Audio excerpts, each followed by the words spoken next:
início do trabalho, coloca aí na tela. Olha aí, ó.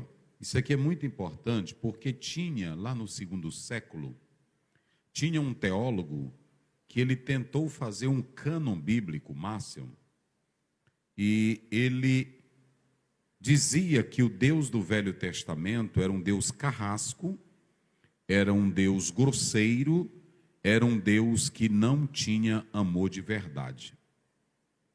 E existem pessoas que dizem, eu preguei aqui no dia das irmãs, na abertura, dizendo que até a expressão pai, ela quase não é aplicada a Deus no Velho Testamento.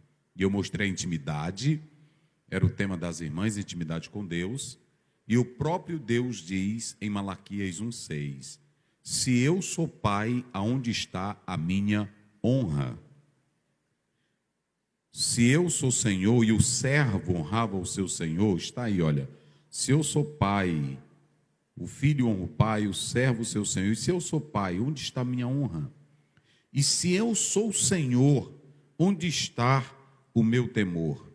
O servo honra, isso aqui é muito importante, o servo honra o seu senhor, o policial honra o delegado. Se vocês analisarem todo tipo de qualquer relação, há uma relação de subordinação, existe um soberano, existe um senhor e existe aquele que se submete. E tudo para andar bem tem que ter esse tipo de relacionamento. Mas os irmãos podem observar que Marcion dizia que o Deus do Velho Testamento não era o Deus do Novo Testamento. E ele tentou formar uma Bíblia. Aí a igreja reagiu. Então escutem bem algo muito interessante. O nosso Deus, ele não é descrito no Velho Testamento como carrasco, como grosseiro, ou como um Deus sem amor. Ele é descrito na Bíblia como Deus que ama. E tem mais outra coisa importante. Eu quero só deixar aqui as dimensões do amor de Deus. É sobre isso que eu quero rapidamente falar. As dimensões.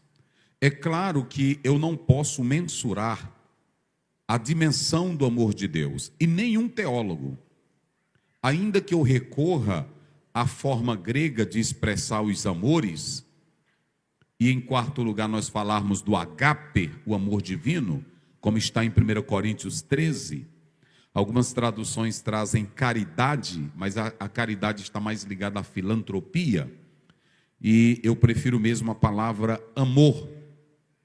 E veja que esse amor ágape é o que estrutura os demais amores, o amor filial, o amor storge, o amor eros. Mas, na medida humana, na ótica humana, eu posso mensurar o amor. Às vezes uma pessoa faz um bem, aí você diz assim, olha, fulano de tal ama de verdade, porque ele fez isso, ele doou isso, ele construiu orfanatos.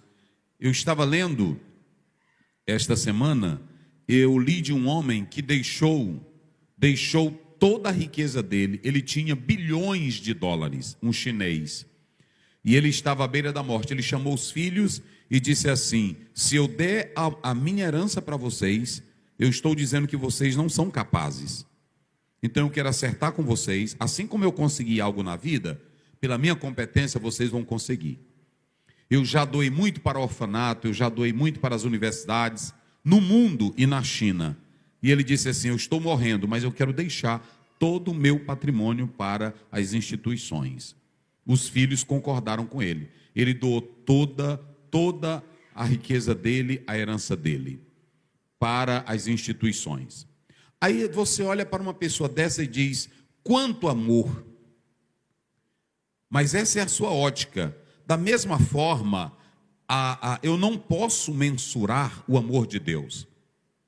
Quando você olha para João 3,16, está escrito, porque Deus amou o mundo de tal maneira. Não tem quem explique isso.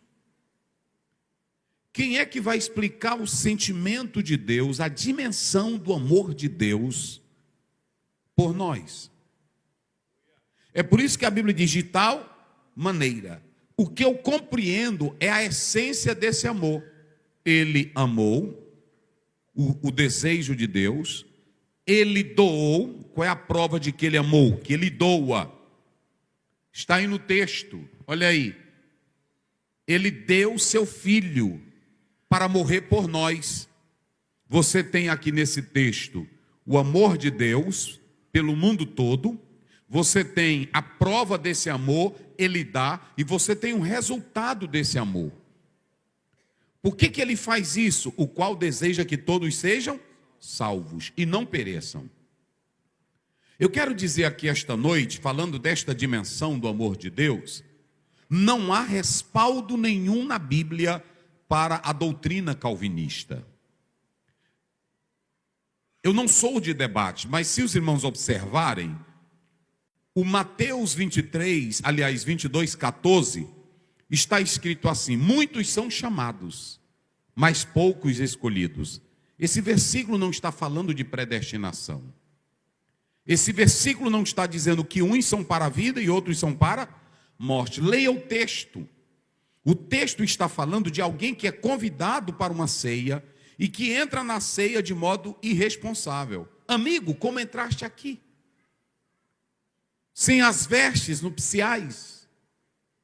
Esse texto, ele está dizendo o seguinte: todos podem receber o convite, mas simplesmente dizer que é um convidado e não viver à luz do convite, não adianta. O Senhor está chamando a cada um para viver o convite do Evangelho, não de aparência, mas de verdade. Tem muitas pessoas que vêm para a igreja, escutam o chamado, ouve o convite e vem, mas não faz jus àquele convite. Quando ele entra, ele diz: como você entrou aqui? Sem a legalidade. Porque não há em Deus, escutem bem, em Gênesis 1:26, como é que Deus faz o homem à sua imagem e à sua semelhança. E o mesmo Deus que faz o homem à sua imagem, à sua semelhança, ele joga ele para o inferno. Incabível. Ilógico. Quando você pega, outra coisa, quando você pega Romanos capítulo 9, do verso 9, do capítulo 9 até o capítulo 11, aí você lê aqueles textos que são lindos, que aí o próprio apóstolo São Paulo diz: amei Jacó e aborreci a Esaú. Mas quem foi que disse que aquele texto está tratando de salvação? O texto está falando da eleição de Israel para uma missão específica. E dentro da eleição, ele ia escolhendo um para que viesse a semente do Messias. Aí a bênção cai sobre Jacó. Mas o texto não está falando de salvação. O texto está falando da eleição de Israel para uma missão na terra. Fora do contexto, citar Romanos 9, Mateus 22. Agora, aonde é que você vê a dimensão do amor de Deus? Volta lá para o versículo de Deuteronômio. Eu achei lindo essa expressão. Na verdade, digam vocês bem forte aí, na verdade o quê? Ama quem? Vamos lá, ama quem? Vocês pensam que Deus só ama Israel? É outra coisa errada que a igreja pensa. Todos eram objetos do amor de Deus. Deus apenas escolheu a Israel para levar o nome dele para outras nações. Em Gênesis 12, 13, Deus disse assim: em ti serão benditas todas as famílias da terra. Escute bem, porque eu ouvindo aqui o pastor Carlos, quando ele disse: eu não fui chamado para missões, ele é um missionário. Porque se ele ama um pecador e ele evangeliza ele está cumprindo o amor de Deus. Todos nós, escutem bem, cheios do amor de Deus. A palavra missionário não tem na Bíblia, nem a palavra missão. Jesus disse: ide por todo mundo, pregai o meu evangelho, Marcos 16, 15. A prova de que eu estou cheio do amor de Deus é quando eu tenho a dimensão desse amor para cuidar do meu próximo. Por isso que em Mateus 25, a prova maior não é se você profetizou, não é se você expulsou demônios, não é se você curou alguém. Está lá em Mateus também 7,14. Em diante, não é se você expulsa demônio. Hoje a igreja, ela é admirada com pessoas que fazem obras, diríamos entre aspas, sobrenaturais. Pode colocar do 16 em diante. A pessoa diz: eita, mas aquele homem é ousado. Eita, mas aquele homem é poderoso. Mas a prova de alguém realmente ter Deus não é a cura que ele faz, não é o azeite que ele derrama, não é o paletó que ele joga em alguém. A Bíblia diz que se você diz que ama a Deus e aborrece ao seu irmão, você não conhece a Deus. A maior prova de que Deus está em mim não é o glória que eu dou, se é alto ou se é baixo. A maior prova que Deus está em mim não é o pulo que eu dou na igreja. A maior prova de que Deus está em mim é quando eu amo o meu semelhante. Essa é a dimensão do amor de Deus. Pode passar. E se vocês observarem aqui no texto, pode passar. O Senhor Jesus Cristo, Ele mostra aqui, no 20. Olha aqui, isso aqui é muito lindo. Pelos seus frutos conhecereis. Pode ir. Então, veja, ele está dizendo, nem todo que diz Senhor, Senhor entrará no reino dos, mas aquele que faz a vontade do Pai. Prossegue. Então, se vocês analisarem, olha aí, muitos me dirão naquele dia, Senhor, digo aí vocês para não dizer que é coisa minha. Como é que ele disse? Senhor, não, mas só quem tem boca, bem alto. Senhor, o quê? E o que mais? E o que mais? Olha o 23.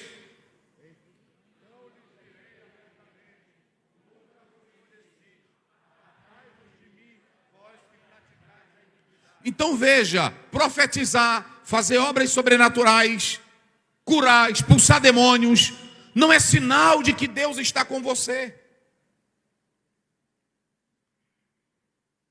A maior prova, em Deuteronômio, a Bíblia diz, Deus ama os povos.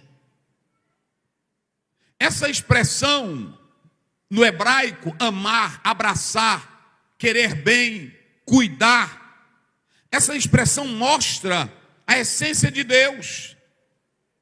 Em João 4,8, o que a Bíblia diz? 1 João 4,8. Está claro na palavra de Deus quem é Deus. Olha aí a palavra de Deus. Aquele que não ama, não conhece a Deus. Porque Deus é o quê? É amor. É impossível você viver a essência do amor de Deus odiando o seu irmão. É impossível você viver a essência do amor de Deus e não querer falar de Jesus para alguém. Esse teu evangelho, que é o evangelho do egoísmo, é o evangelho só das quatro paredes, é o evangelho da intelectualidade teológica, bíblica, de citar autores, mas não tem a dimensão do cuidar, não tem a dimensão do buscar, não tem a dimensão do chorar.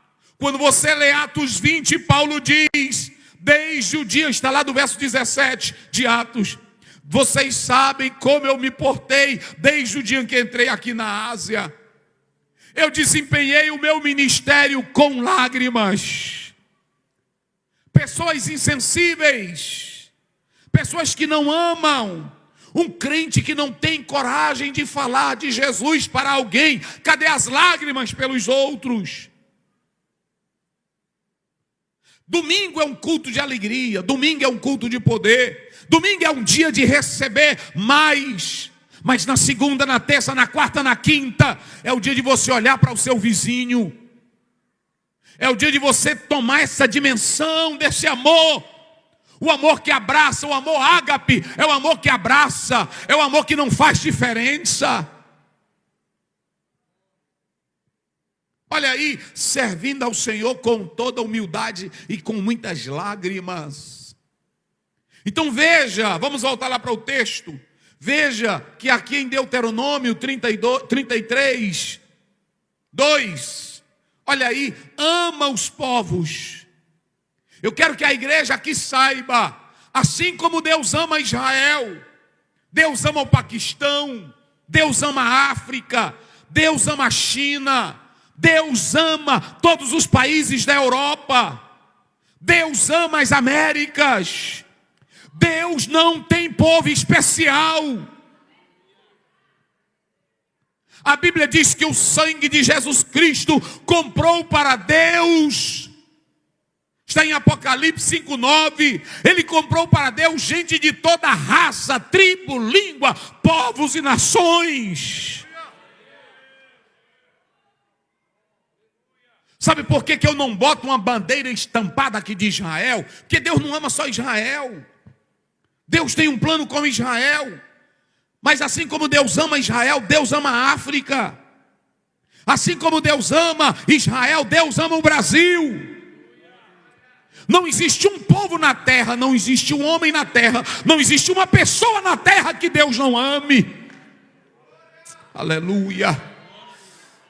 Ele ama os povos. E por amar os povos foi que ele disse em Mateus 28:19: fazei discípulo de onde?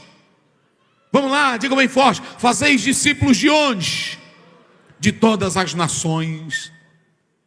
Mas pastor Ziel, qual é a dimensão do amor de Deus? Bote lá Deuteronômio.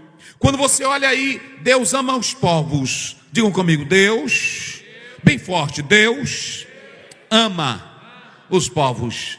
Em Gênesis 12:3 a Bíblia diz: em ti serão benditas o quê? Todas as famílias da terra. Então escute bem aqui. E essa ideia, pastor, mas Deus ama um e outro vai se perder e o outro vai... Não, você está enganado. Olhe para cá. Quando você olha para a Bíblia, Deus ama tanto. Coloque aí Ezequiel 18, me parece que é o verso 23, se não me foge a memória. Mas é nesse capítulo, coloque aí. Desejaria eu de qualquer maneira a morte de um ímpio? Meu Deus do céu, olha aí, diz o Senhor Deus: não desejo, antes que se converta dos seus caminhos. E Deus não quer a morte do ímpio. Como diz Dave Hunt, que amor é esse? Que cria um a imagem de Deus e o outro a imagem de Deus, e na eternidade Deus já diz assim: esse aqui eu amei, vai para o céu, esse aqui eu não amei, vai para o inferno. E qual é a razão de Deus amar esse e odiar esse, se a Bíblia diz que não há ódio em Deus?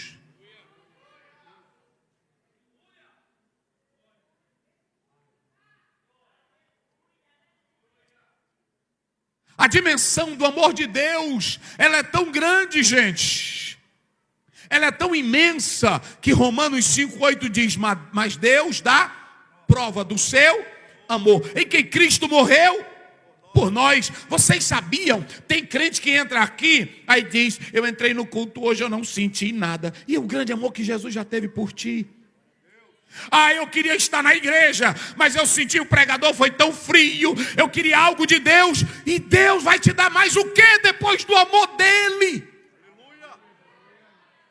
Eu fico triste com esses crentes que vêm para a igreja e diz assim: eu não senti. Aqui não é sentir, é fato, gente. Não é questão de sentir, é fato. É questão de eu olhar para a Bíblia e eu já saber que um dia Deus me amou na eternidade e enviou Jesus para morrer na cruz.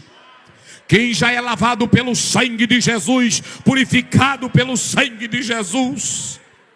Eita, irmão, cada irmãozinho que está sentado aqui, coloca aí 1 Pedro 1, coloque aí 18, verso 16. Observem bem, coloca aí, 1 Pedro. Olha aí, pode colocar o 17, só para vocês terem uma ideia. Olha o que Paulo diz, 17, 1 Pedro, 18 agora. Olha o que ele diz aqui: sabendo que não foi com coisas corruptíveis, como o quê? prata, e o que mais? E o que mais? Foste resgatado da vossa vã maneira de que por tradições recebestes dos vossos pais. Olha o verso 19. Mas com o precioso sangue de Cristo, como de um cordeiro incontaminado. Vocês sabiam? Não era para você entrar aqui com aquela historinha. Eu estou sentindo triste. Eu acho que Jesus não me ama. Olhe para a cruz. Olhe para a cruz, não era para a igreja estar num culto de domingo dizendo, eu queria sentir algo dele. Olhe para a cruz. Mas é porque eu li de um autor que ele disse, a cruz é a solução do problema. A Bíblia mostra que Jesus está morrendo na cruz, igreja. Mas eu pergunto, quem está do lado de Jesus na cruz? Vamos, digam, quem está do lado de Jesus na cruz? Ele nasce entre pobres e morre entre bandidos.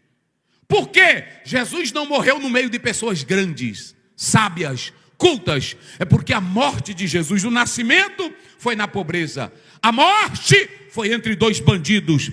Porque Jesus não veio para criar instituição. Jesus não veio para fazer gosto de ninguém. Jesus não veio para embelezar ninguém. Ele veio para dar vida. Ele veio para salvar, para resgatar. Eu fico tão triste hoje, líderes brigando por placa de igrejas, líderes brigando por convenções. A minha convenção é maior, tu não toma daqui. Aí Jesus está na cruz do Calvário, um bandido olha para Jesus e diz, Senhor. Irmãos, eu li um autor sobre família. Ele disse que a Bíblia não fala quem era a mãe de Barrabás. A Bíblia não fala quem era a mãe daquele bandido na cruz.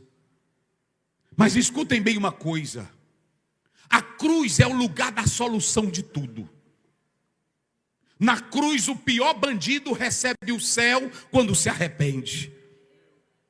Na cruz, a família mais desgraçada, imagine quantos, esse autor dizia, imagine quantos crimes aquele ladrão não fez. Imagine quanta vergonha para o pai, para a mãe, para os amigos, para a cidade. Quando morre uma pessoa, quando morre um bandido, tem crente na igreja que diz assim, bem feito, merecia aquela desgraça, ladrão, bandido, desgraça. Deram quanto tiro? 10. Não, foi pouco. Que crente é você? Que amor você tem?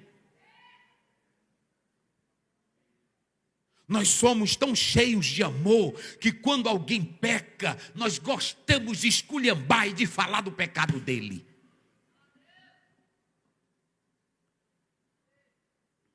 Nós somos tão cheios de amor que a gente fica aqui na frente. O Senhor está comigo.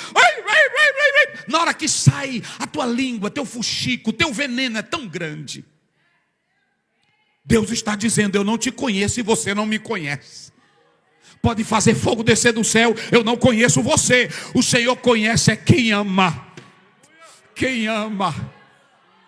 Que glorifica a Deus. Quem ama. Eu vou só te dar aqui, olhe para cá. Se você estivesse em Atos 7, quando Estevão está morrendo, que eles estão, eu li um autor que diz que quando eles empurraram Estevão, porque era pecado de blasfêmia, tinha que ser por apedrejamento, quando empurraram Estevão, ele não morreu, ele ficou saindo sangue da boca, e para matar, começaram a jogar pedras, e eu pergunto, enquanto estão jogando pedras, qual é a oração de Estevão?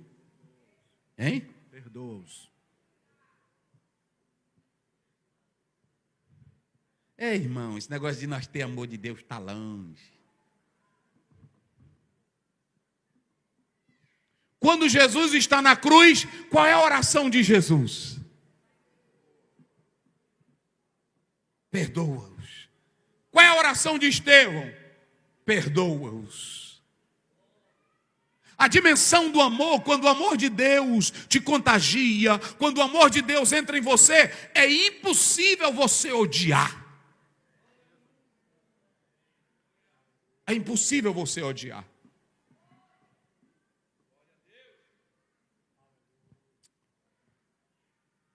Qual é a dimensão, pastor, do amor de Deus, pastor Zé? Coloque lá.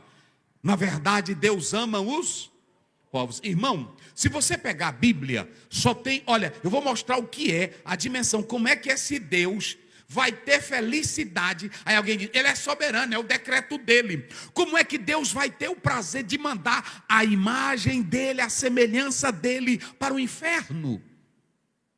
Se a minha Bíblia diz que só tem uma coisa que alegra os céus, só tem uma coisa que alegra os céus, o que é? Pronto, coloca aí Lucas 15:10. Só tem uma coisa que alegra os céus. Olha aqui, só uma coisa. Olha o que alegra os céus. Você pensa que o céu está alegre. Nós acabamos de comprar 10 rádios para pregar o evangelho. Deus não está nem aí para isso aí. Alcançamos agora um canal de televisão. Deus não está nem aí para isso aí. Tudo que a igreja for fazer tem que ser para alcançar vidas, porque Deus não fez a igreja para ser mega igreja, Deus fez a igreja para resgatar pecadores. Assim vos digo que há alegria diante dos anjos de Deus. Leiam aí vocês. Quem de vocês esse ano já falou de alguém para Jesus? Vamos ver se tu tem coroa lá no céu. Levante a mão, quem esse ano já falou de Jesus para alguém, evangelizou alguém? Levante a mão, de verdade, não minta não. Deus está te olhando. Eu não vou te amaldiçoar que teu braço vai secar como fez o profeta. Eu só quero que você seja sincero. Quem esse ano já falou de Jesus para alguém? Falar com amor. Oh, aleluia. Oh, glória a Deus. Irmãos, a gente fala assim, olha, até os pregadores. D.L. Moody ganhou mais de 1 milhão de almas. Mas vai olhar por que ele ganhou mais de 1 milhão de almas. Um dia ele foi pregar, chegou em um povoado, em um local, e tinha um agrupamento de soldados. E quando chegou lá, os soldados trabalharam o dia todo, ficaram cansados, foram dormir. Quando foram dormir, não tiveram coragem nem de limpar as botas que estavam cheias de lamas. E aí deixaram tudo lá fora. E aí pronto. E aí quando o D.L. Moody viu, ele fez o seguinte, enquanto eles dormiam, ele pegou o par de bota de cada um e lavou tudinho, tirando a lama, e deixou os parzinhos bem organizados, os pares bem organizados. Quando de manhã os soldados levantaram, pensando que ia lavar as botas, e elas estavam todas limpas. Aí eles perguntaram, quem fez isso? Aí foi a história espalhando, e alguém disse, foi o Moody. Aí o capitão diz, pois na cruzada dele, no culto dele, todos nós vamos ouvir a palavra de Deus. É assim, tem irmão que pensa que o mundo vai só olhar, sai daqui demônio, sai daqui, receba a cura. Às vezes tu faz isso, mas tu não tem amor de nada. Jesus disse, eu não te conheço. E aqui, volta lá, aqui Deus estava dizendo para Israel, Deus ama os povos. A primeira coisa que você tem aqui é o amor filiação. Esse amor de Deus aqui, ele tem 3 dimensões. Qual é a primeira dimensão? Diga comigo, filiação. Só quem tem boca bem forte, filiação. Diga comigo, proteção. Diga comigo, cuidado. O amor de Deus aqui é filiação. Ele ama os povos porque ele criou. Mas nós não somos filhos por criação. Nós somos filhos por adoção. A Bíblia diz em Romanos 8,15 que Deus não nos deu o espírito de temor para estarmos outra vez em escravidão, mas Ele nos deu o espírito de ousadia, está aí, para que nós possamos clamar, receber o espírito de adoção, de filhos. Irmão, escute o que eu vou dizer aqui, hoje nós somos maiores do que os anjos. Vocês sabiam? A Bíblia diz no Salmo 8, Deus os fez menores que os Mas anjos não é filho de Deus por adoção. Quando nós aceitamos a Jesus, aí nós nos tornamos filhos de Deus. Só quem é filho de Deus aí, diga glória a Deus. Então olhe para cá, Deus quer que todo mundo seja filho dele por adoção, não só por criação, porque todo ser humano é criatura de Deus. Mas a Bíblia diz em Romanos, aliás em João 1, verso 11 e 10, veio para o que era seu, e os seus, mas a tantos quanto, deu-lhes o direito ou o poder de serem o quê? Filhos de Deus. Quem é filho tem herança. Quem é filho tem acesso. Você sabia que como filho de Deus, você pode entrar na presença de Deus a hora que você quiser. Não precisa pedir licença para o pastor Ziel, nem para o Papa, nem para o padre, nem para o pastor presidente. Hebreus 10, 19. Ele abriu o novo e vivo caminho. Você pode entrar a hora que você quiser. Esse amor de Deus me fez filho. Esse amor de Deus te fez filho. Agora eu tenho que falar desse amor para o meu vizinho. Eu tenho que falar desse amor para a minha vizinha. Está trabalhando lá no escritório, fale desse amor. Está no consultório, fale desse amor. Está no trabalho, fale desse amor. Está no banco, fale desse amor. É professor, fale deste amor. Desse grande amor. Desse grande amor que não tem medida. Não há ninguém no mundo que possa mensurar o amor de Deus. Olha aí, todos os teus santos, os seus santos estão nas suas mãos. Olha para cá, esse amor é o amor que cuida, diga, cuida. Pronto, todos nós estamos nas mãos de quem? De Deus. Olha a dimensão desse amor. Primeiro ele te faz filho, e quando ele te faz filho, ele te dá herança, e quando ele te faz filho, ele te torna maior que os anjos. Mas o amor de Deus é um amor que protege. Ele está dizendo o seguinte, olha, todos os seus santos, agora preste bem atenção, só pode estar nas mãos de Deus quem é o quê? Vamos lá, bem forte, só pode estar na mão de Deus quem é o quê? O sem vergonha não está nas mãos de Deus, o bandido não está nas mãos de Deus, o ladrão não está nas mãos de Deus. Todos são criaturas mas para estar nas mãos deles tem que ser o quê? A palavra kadosh aí é separado. Diga comigo, separado. Não adianta tu estar na vergonhice dizendo, Senhor me protege. Ele não protege, porque os santos é que estão nas suas mãos.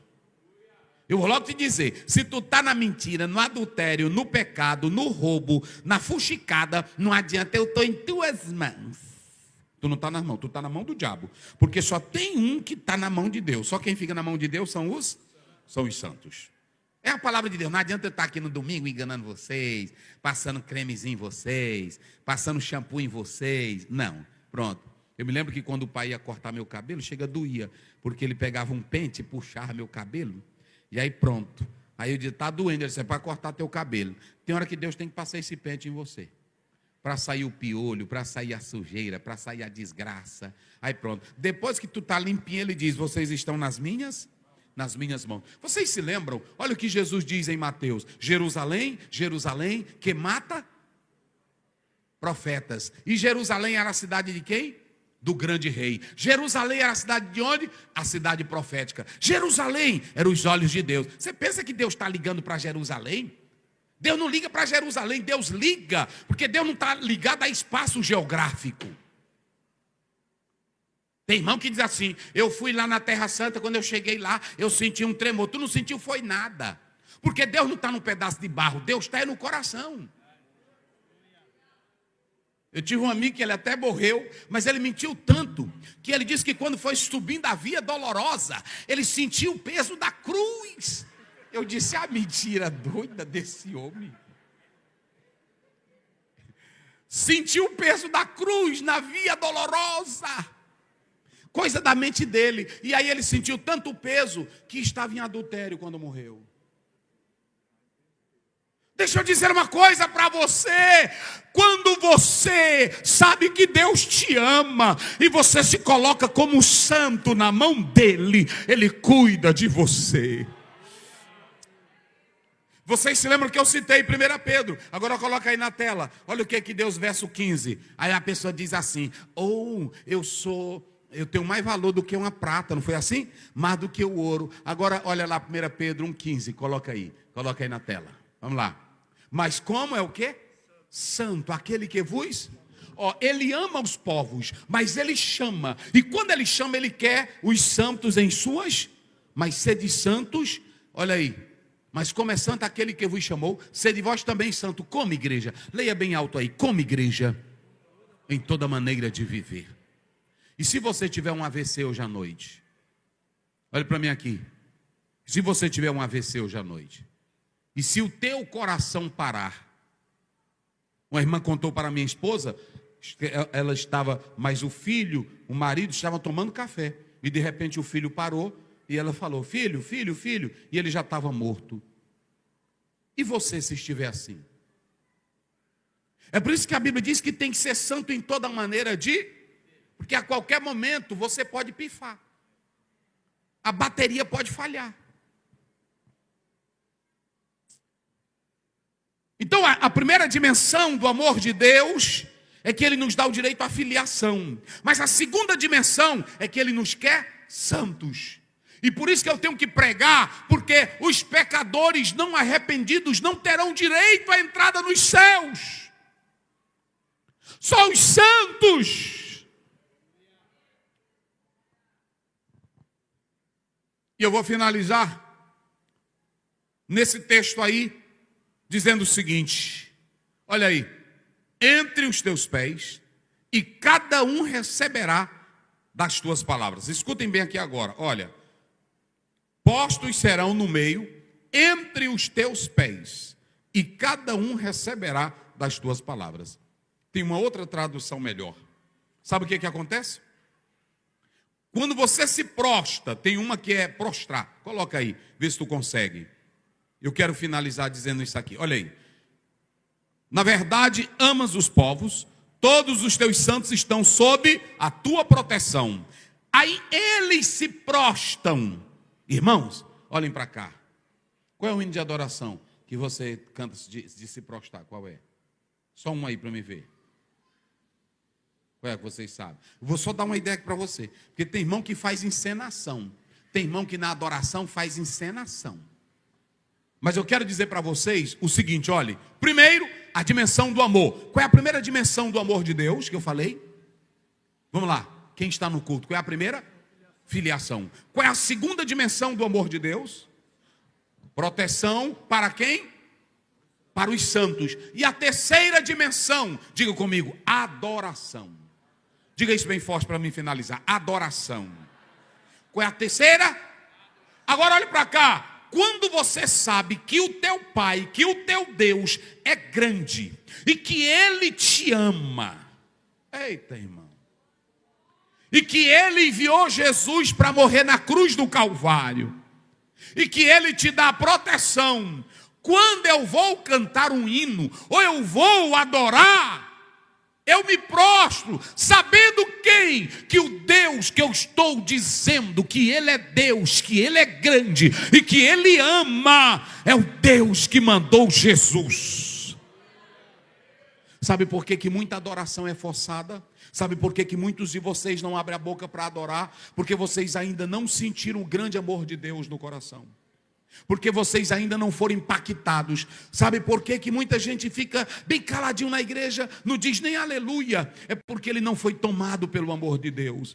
Eu me lembro que um pastor aqui do Brasil, ele disse que foi para a África. E quando chegou lá, ele disse que viu uma senhora. Porque os irmãos sabem que ainda tem lugares que as mulheres ficam com o corpo, as partes, a nossa aqui, que a gente chama íntimas, né? Exposta. E ele viu uma senhora que ele disse que ela tinha quase 80 anos, e ela pulava na igreja e dançava, e os seios estavam expostos, e balançavam muito. Ele disse, meu Deus, para que aquela senhora faz isso? Ali é uma coisa feia. Mas quando terminou, o pastor disse para ele, pastor, o senhor viu aquela velhinha lá, de quase 80 e tantos anos? Ele disse, eu vi. Aquilo ali, pastor, ela tinha tantos demônios na vida dela, ela era tão escrava, e um dia Jesus libertou ela, e toda vez que ela chega no culto, ela só chega daquele jeito.